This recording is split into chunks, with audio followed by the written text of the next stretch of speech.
Theorem 15.1 या Pythagoras theorem जो है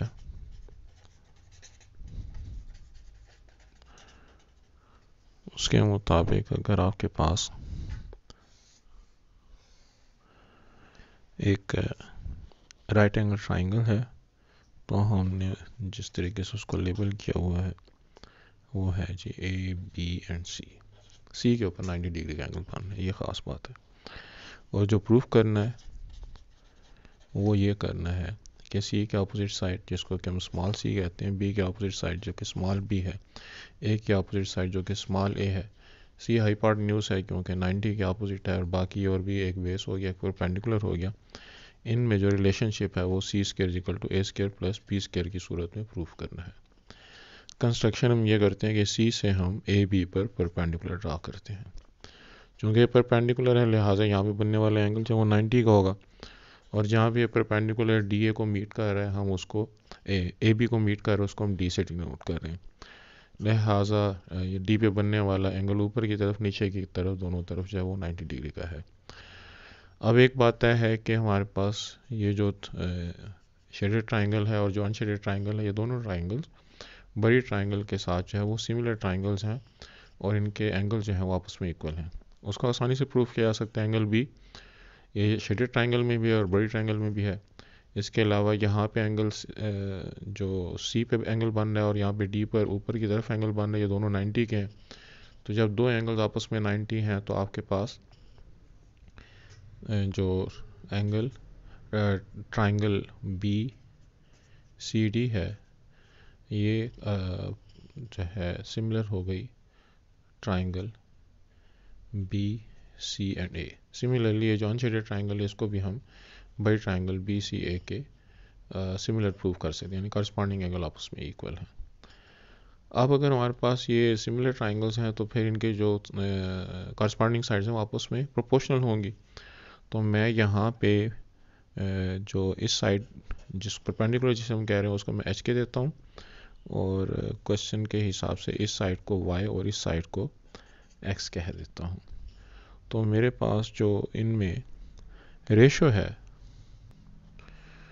वो x by b is equal to b by c और y by a is equal to a by c का ratio है कि जी चूँकि ये दोनों ट्राइंगल्स आपस में कांग्रुएंट लिहाजा मैं इनमें ये वाला रिलेशनशिप कायम कर सकता हूँ। यह आसानी से जस्टिफाई किया जा सकता है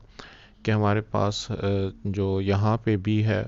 वो हाइपोटेन्यूज का काम कर रहा है छोटी ट्राइंगल के, और यहाँ पे जो सी है वो बड़ी ट्राइंगल के लिए हाइपोटेन्यूज का काम कर रहा है। तो बहरहाल आसानी की खातिर ये याद रखा जा सकता है कि एक्स बाई बी बाई सी के बराबर है और वाई बाई ए जो है वो ए बाई सी के बराबर है और सी जो है वो बड़ी ट्राइंगल का हाइपोटेन्यूज है। तो अब हमारे पास चूँकि पूरी साइड सी एक्स और वाई के सम के बराबर है, तो अगर हमारे पास एक्स प्लस वाई सी के बराबर है तो एक्स की बजाय मैं यहाँ से B square by C, Y की बजाय यहाँ से ए स्क्र बाई सी लिख सकता हूँ। और अगर मैं सी से सबको मल्टीप्लाई कर दूँ तो बी स्क्र प्लस ए स्क्र जो है वो सी स्क्र के इक्वल साबित हो जाएगा, जो कि मुझे प्रूफ करना है। थ्योरम 15.2 में हमें कहा गया है कि अगर आपके पास एक ट्राइंगल है जिसको कि ए बी सी से डिनोट किया गया है, तो ए बी सी के ऊपर 90 डिग्री एंगल बन रहा है और इसमें जो रिलेशनशिप है वो ये है कि बी की सामने साइड स्मॉल बी, ए की अपोजिट साइड स्मॉल ए, सी के अपोजिट साइड स्मॉल सी, सी स्क्र जो है वो ए स्क्र प्लस बी स्क्र के इक्वल गिवन है। और जो टू प्रूव है वो यहाँ पर ये है कि मेजरमेंट ऑफ एंगल सी जो है वो 90 डिग्री का है।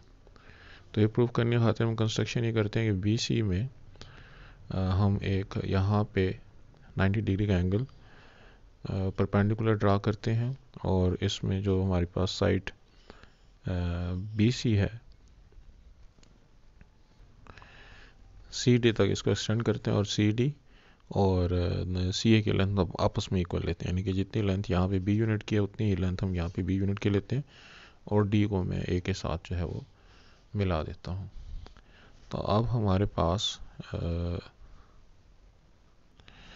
चूँकि यहाँ पे हमने 90 डिग्री का एंगल ड्रा किया है तो हमारे पास ये एक जो ट्राइंगल है जिसको मैं शेड कर रहा हूँ हमारी कंस्ट्रक्शन के हिसाब से जो वजूद में आई है, वो उसका हाइपोटेन्यूज बी डी स्क्वायर जो है वो ए स्क्वायर प्लस बी स्क्वायर के बराबर होगा, क्योंकि कंस्ट्रक्शन के हिसाब से यहाँ पे चूँकि हमने परपेंडिकुलर ड्रा किया लिहाजा इस एंगल का 90 होना ज़रूरी है। तो जब मैं इसको ए स्क्वायर प्लस बी स्क्वायर के हिसाब से पाइथागोरस थ्योरम